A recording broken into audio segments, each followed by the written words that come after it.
Welcome to Mysteries to Die For and this toe tag. I am TG Wolff and I'm here with Jack, my piano player and producer. This is normally a podcast where we combine storytelling with original music to put you at the heart of a mystery. Today is a bonus episode that we call a toe tag. It's the first chapter from a fresh release in the mystery, crime, or thriller genre. And today's featured release is Mild-Mannered Men by Walter Horsting. Okay, for today, I am electing to read the second chapter. I think it'll give you a little bit better sense of the storytelling, what the story is about, and then introduces you to some of the main characters. So let's begin with The Meeting. 4 days earlier than Chapter 1, San Francisco. It was early morning, and the blue Taurus wagon was speeding down empty Bush Street past the Stockton garage. A silver Infiniti kept pace with the wagon and the time lights into the financial district. The pavement was still wet from last night's downpour. Trash bins crowded the roadway for collection. Max Rowland, Maxie to his Castro Valley gay friends, set out on his morning jog to his work at the trading desk at the Bank of America building. In his early 30s, he was jogging in a red and white tracksuit on Montgomery Street for his morning ginseng tea and dumplings in Chinatown. He absently crossed Bush Street, listening to Wham through his headphones. The blue wagon braked hard and spun 360 degrees on the wet, slippery intersection. Maxie continued jogging. The blue wagon slid through the intersection of Montgomery until it stalled.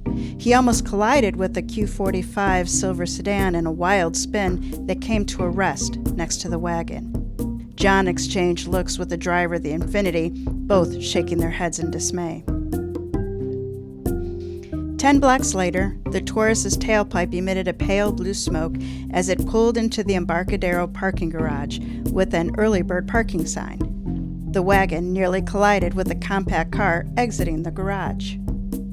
John Nord finished parking the car in the Embarcadero lot. As he locked the doors, he realized he'd left his keys in the vehicle. In his early 40s, the man driving the Infiniti parked nearby, seeming annoyed and angry at John as John walked toward the elevator with an apparent limp. His laptop case and leather bomber jacket both showed signs of wear. The man's voice echoed in the empty garage. Peter Holland. Peter is a 6'2" tall man who resembles a young Harrison Ford. Peter started his day by ending his relationship with Jean Lovely, a wealthy art collector and young widow. She was needy, demanding, and controlling. They met years ago in New York when Peter studied journalism at Columbia and worked part-time in a Chelsea art gallery catering to the wealthy Upper West Side New Yorkers. Jean was recently divorced from a Wall Street investment banker and had a condominium on the Upper West Side of the park. She was well off and used to the finer things her wealth entitled her to. Peter was attracted to her great look, willowy body, and fathomless depths of wanton sexual pleasures. She wanted more than life with a young writer and sought greener pastures with men. Peter could still hear her dismissal as she returned from a vacation in Belize, where she met her next husband. "Peter, it's over. I won't have to put the toilet seat down anymore." Peter graduated from Columbia and moved to the Bay Area to help his sister with the high-end art sales in East Bay. As a writer, he qualified for the below-market condominium in the Artist Loft off 45th Street and Horton in Emeryville. Several years ago, Jean reached out to him after he published an article that resulted in a takedown of the Thomas Kinkade Empire, a follow-up to an expose on Walter Keane, revealing the valuable Keane Children collection were painted by his wife, Margaret. Jean had lost her older second husband to a heart attack. She was ready to paint a new canvas and revisit their relationship. The expired husband had been an investor in chip plants, aerospace, and Apple. Sex was not a problem for Peter and Jean on their first date after dinner. Jean dropped her dress in the foyer of her Pacific Heights home and took Peter. He then was expected to escort her to the opera and openings at the De Young Gallery, where she served on its board of directors. Peter strained at the bit she ensnared him with, access to the movers and shakers of the Bay Area. This was when he started his financial alert business. He was not above using his elevated level of access to his benefit. But he was on her leash, and he resented it. He allowed her to buy him a Q45 when his Austin Healey blew an engine rod. When he left for work that morning, he deliberately left the toilet seat up. Peter stood in the back of the parking garage, talking into the mobile phone pressed onto his left ear. He was alone, speaking in a flustered tone. "Jean, I said it was over. I've got a story to cover. I'll call you at lunch." It was an unfinished argument that he had no desire to continue. He purged Jean from his thoughts by his need to cover a story on time. As a reporter, he enjoyed the thrill of the chase. As a journalist, he was a bloody mastermind who knew all the secrets of the town. Peter's job was to quickly reach newsmakers and break the story, and he excelled at finding good stories on his own. Through the years of building relationships, he had the right contacts with many of the most impressive men and women in technology. He knew what he was after. His ears perked up whenever a merger, financial crime, or bribe occurred. He always showed up before the others. He knew confidential details of the regulators, real estate deals, what happened in the halls of government, and who would appear next under the breaking news headline. He was responsible countless times for leaking information when the timing suited him. Peter was always a shadow behind the scenes in his trench coat and a EOS 3 camera safely kept in the back of his vintage canvas backpack he carried everywhere. He always kept a notepad filled with keywords. The real stories were developed in his mind. He knew the tricks, techniques, and the words that could spice up the details he collected. He ensured that his work was consistently ranked at the highest to remain at the top of his game. He cut the first bullet point he had written if it needed to sound more exciting. "Shit," he muttered, clipping the phone to his belt as he left the parking garage. Hyatt Regency. John Nord entered the reception lobby of the Hyatt Convention Center. It was a space with indirect lighting and echoing acoustics. A buzz of conversation bounced off the marble walls with no definite source. A bank of clocks displayed time zones around the world, emphasizing the importance of synchronized time. A corridor led left from the lobby to a shared kitchen where John prepared his daily shot of espresso. His eyes met with Joe's as he entered the offices. She was a cute Asian receptionist who worked in the administration. She had a soft smile and fluid brown hair shining under fluorescent light. They spoke every time he entered the office. Joe smiled politely and said, "Hey, John, I'm glad you made it in early." Camper's press briefing shifted to the grand ballroom. They're expecting a large gathering of reporters who will need the big press feed. John nodded in her direction, acknowledging what she said while holding out his laptop case. "Can you keep this under your desk?" "Sure. One more thing," she said as the laptop case disappeared. "A last-minute booking this morning for Sergei Markov. He's in the Golden Gate room. He needs a 4-way call by 11. John discreetly rolled his eyes in annoyance. He did not want Joe to know how he disliked her directions, telling him what to do. He left the lobby to meet Mr. Markov in the Golden Gate room. Sergei Markov was a tall, formidable-looking Slavic man. Russian, John thought. He was well-dressed with gelled black hair and in his early 60s with a long scar on his left cheek. He had rough hands and a receding hairline asserting his years of experience in the battles of past. He looked exactly like the powerful man he was. His heavy coat was a cashmere. His platinum ring was undoubtedly expensive. Sergei stared at as John entered the room, a look John found threatening. John did not want to get on the wrong side before he could even say hello. Sergei stepped forward to meet John as he arrived. His limp was noticeable. As if on cue, Sergei pointed toward his leg and said, "Afghanistan." Sergei remembered the incident 14 years ago when a Stinger missile took down his Hind gunship. He led a special forces team that fought with the Mujahideen. These fighters fired away with AK-47s, killing his comrades who endured the crash. Sergei survived by pulling the corpse of one of his men on top of him. He had a deep gash on his face as he lay amongst the dead with a broken leg. John pointed toward his leg and said, "Panama." John had his own memory of the PDF guerrillas retreating into the airport hangar.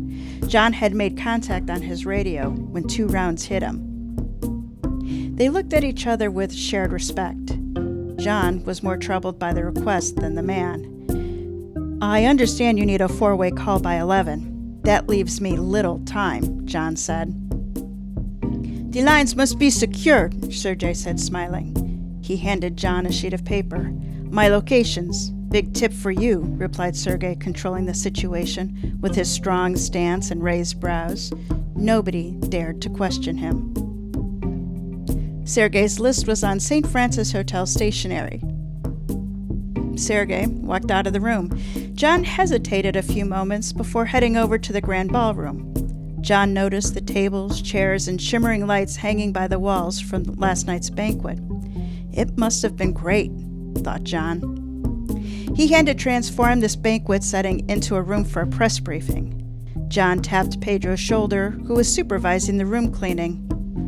"We need to set up a camera stand midway in the room, and I want a 3-foot stage, 8 feet deep and 24 feet wide, with 2 chairs off the rear. We need 2 circuits for lights and 1 for audio," John said lightly.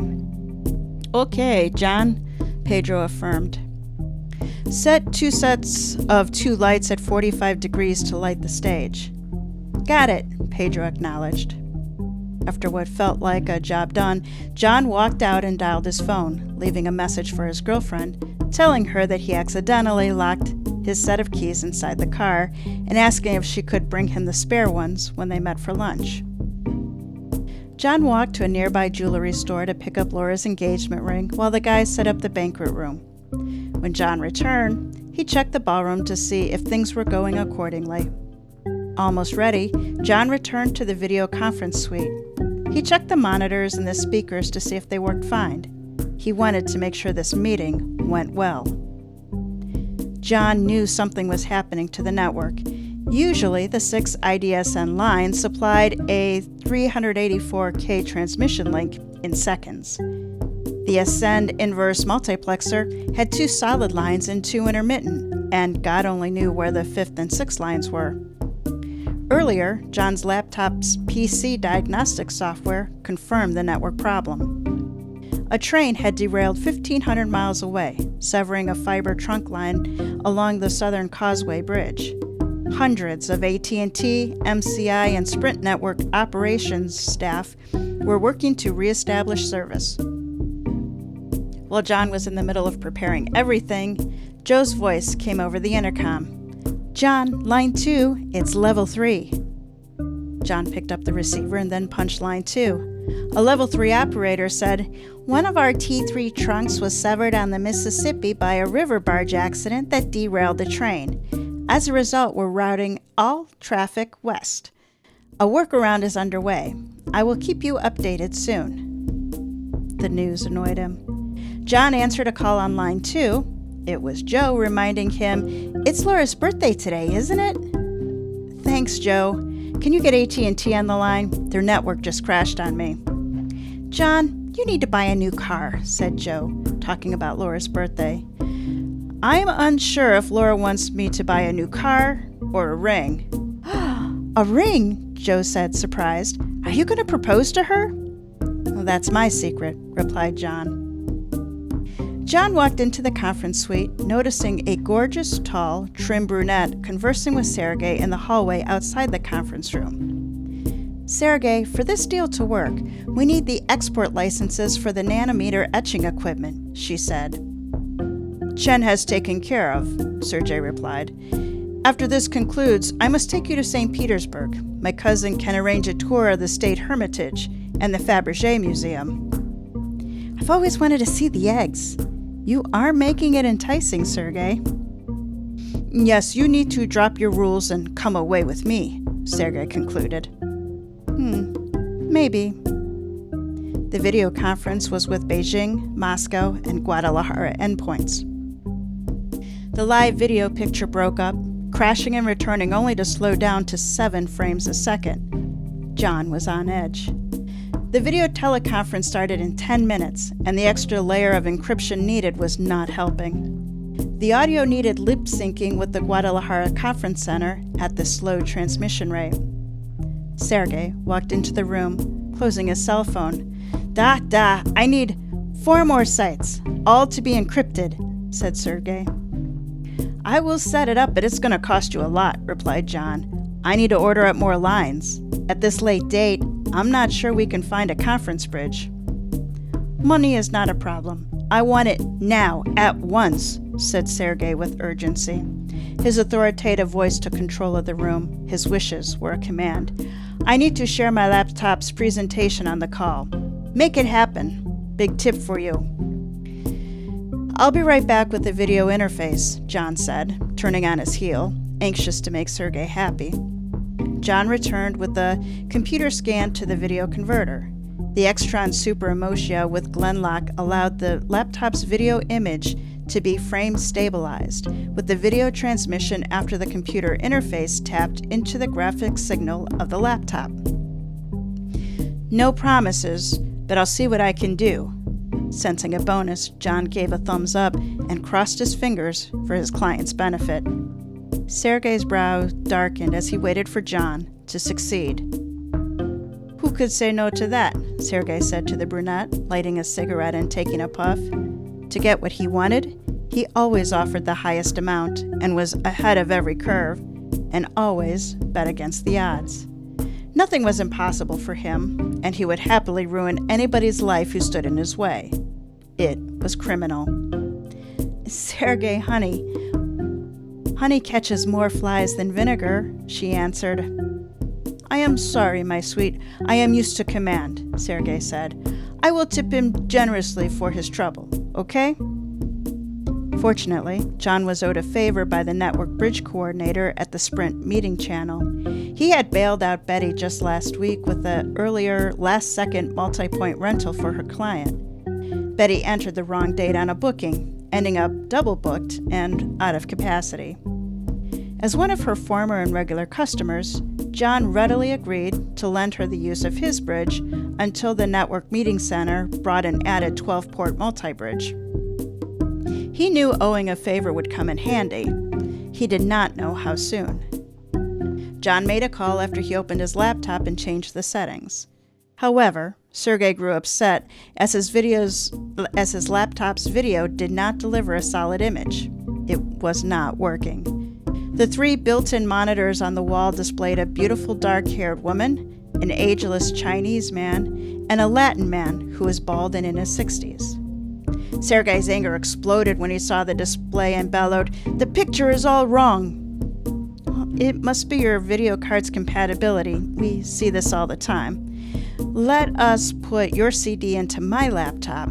I'll have it up in 1 minute, replied John. Do it quickly. Ladies and gentlemen, the technician will get my presentation up soon. Go on, Chen, said Sergei, addressing the Chinese man on one of the monitors. John's solution was to use his laptop's high-resolution video card. He quickly removed the presentation disc from his laptop player and inserted Sergei's disc. He showed the controls to Sergei, but he dismissed John's gesture with a hand wave. Leave us. We need privacy, Sergei ordered. Chen has excellent news, as do I, said Jorge.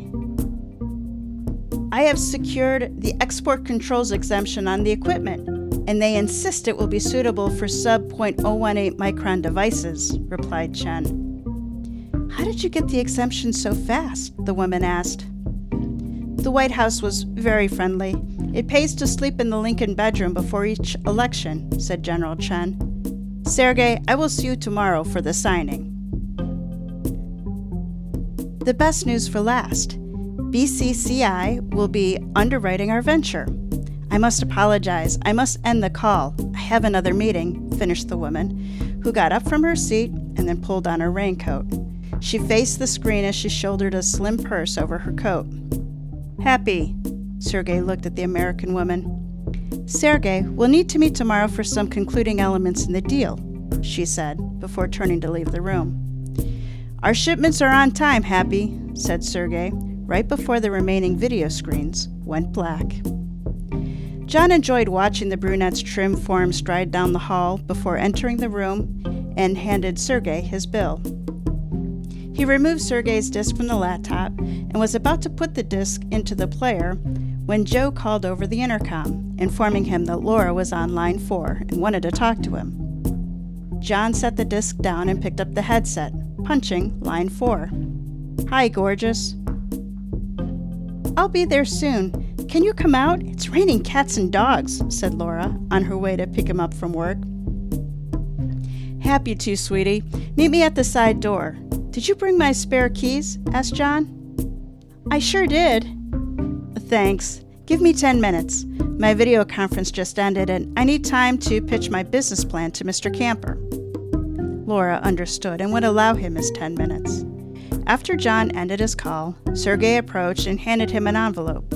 John noticed a red stone Army victory ring on his right hand, a big Baroque commemorative ring.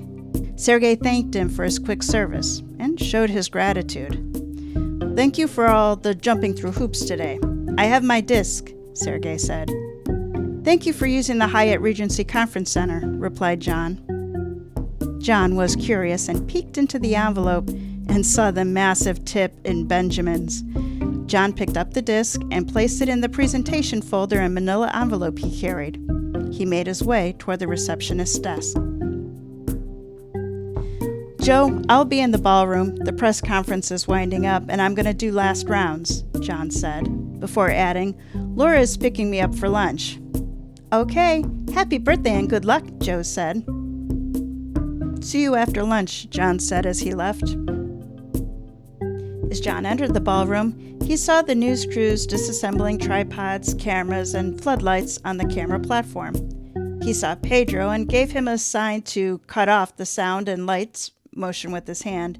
He quickly scanned the room, noting the reporters crowding the stage surrounding a middle-aged man waving to him, George Camper. John made his way toward the stage, telling the staff supervisor, "Pedro, we have a Chamber of Commerce breakfast in the morning.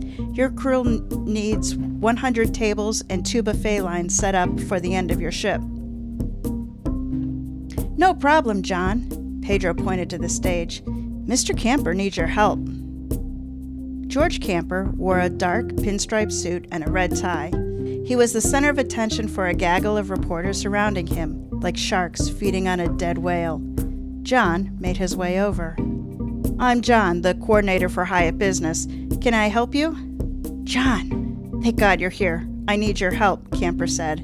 He looked suffocated by the press hemming him in. "Follow me through the kitchen." John let him out. George grabbed his coat and briefcase, following John out. On the hotel loading dock, John finally got what he was waiting for, the chance to share his business plan.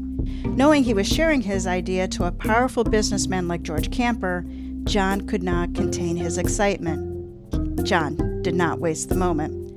"Mr. Camper, I trained in military encryption and installed video systems globally for the Joint Military Command.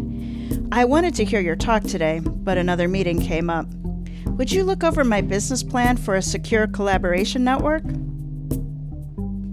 "Well, I do owe you for getting me out of there," George nodded to John to go on as Camper pulled on his trench coat. John pulled open the envelope with his video and business plan outline and handed it to Camper. John watched him add it to his briefcase before he left, where George promised he would get back to him the next day. Now all John had to do was wait and see how George would respond. He had done his part. Peter Holland. The other journalist kept Peter from interviewing George Camper, pissing him off. The scrum of reporters blocked his path while he yelled for attention. "Mr. Camper, one question," as a staffer led Camper out the back of the banquet hall. All right, so that was the second chapter in Mild-Mannered Men by Walter Horsting. So here is my review. Mild-Mannered Men is a crime thriller. It's 1999, and a small group of international players quietly have the wheels in motion to disrupt the microchip industry. Then, a simple mistake happens. The group's leader picks up the wrong disk after a video conference, and suddenly their secret has the potential to be revealed. As the deal moves forward, a no-holds-barred mission is launched to recover the disk from an innocent man as the FBI and an investigative reporter close in. Bottom line, Mild-Mannered Men is for you if you like your thrillers edgy and high concept. So as I think you picked up from the second chapter here, this is an ensemble thriller, and it's told in an evolving storytelling style by 5 characters. Sergei Markov is an ex-KGB agent and the mastermind of the industrial espionage plot to steal Intel's newest chip design and manufacture it in China to dominate the market. Investigating the scheme is FBI Special Agent Mike Murphy, who is drawn in to settle a personal vendetta against one of Sergei's partners, the leader of the Sinaloa cartel. John Nord is a hotel video conference manager who becomes the unwitting foil to Sergei's plans. And George Camper is a successful tech businessman who realizes that something is amiss with his sister's latest business deal, which raises the antenna of investigative reporter Peter Holland, who is as interested in George's sister as he is in the story. As with any ensemble cast, someone has to propel the story forward, and that role falls to Sergei Markov. He is the mastermind of the scheme and the one who has the knowledge of all of the moving parts. Sergei is far from a, quote, good guy, but he is an excellent and compelling character. He is both ruthless and charming, forcing everyone else to keep up. So standing at the back and looking to the front, does the logic stand up? Yes. Sergei's goal and his path to attain it is fairly straightforward, moving from point A to point B. The loss of the disk and his determination to retrieve it creates a fork in the road. As he takes it, his actions are thought out and make sense for who he is. The other characters' actions are consistent with their own personalities and personal missions, and it's interesting when they are forced to react as their worlds collide with Sergei's. Mild-Mannered Men is fast-paced, with the entire story happening over 4 days. The feeling of the pace is driven by the frequent changes in point of view. Each change is noted with a subtitle that gives readers a visual cue that the speaker is changing and a hint about the topic. Some of the subsections are as short as 4 lines, with occasional sections, like that you heard in the second chapter, being several pages. In the beginning, I did have a hard time tracking who the characters were. Physically, the descriptions are not identical, but for the way that I pictured them, there were very few differences. The same is true for their language, aside from Sergei's accent. As the book progressed, the leading men, Sergei, John, Peter, George, and Mike, did become distinct because their roles are very different. If this is something that you struggle with as a reader, my suggestion here is just to hang in there. As the story reveals itself, the characters do differentiate. This is a high-concept thriller, with the storytelling style and the formatting differing from mainstream. Each chapter title references the setting or theme, so examples include The Meeting, Echo Summit, and Rain. And then, as previously noted, each chapter is subdivided by the lead storyteller. Here again, subtitles provide an indication of either setting or theme. Examples include San Francisco Yacht Club, Lieutenant Joe Brick's office, and Peter's car. Throughout the story are images of maps and buildings and areas to supplement the story. The story also includes the lyrics to Owner of a Lonely Heart by Yes. Horsting indicated that all copyrighted content used was properly licensed. Readers should be aware that the book does have numerous errors. The majority are typesetting, with missing or misplaced commas or open and close quotes. There are a handful of verb tense, capitalization, and italics errors. Whether this is an issue or not will truly vary by the reader.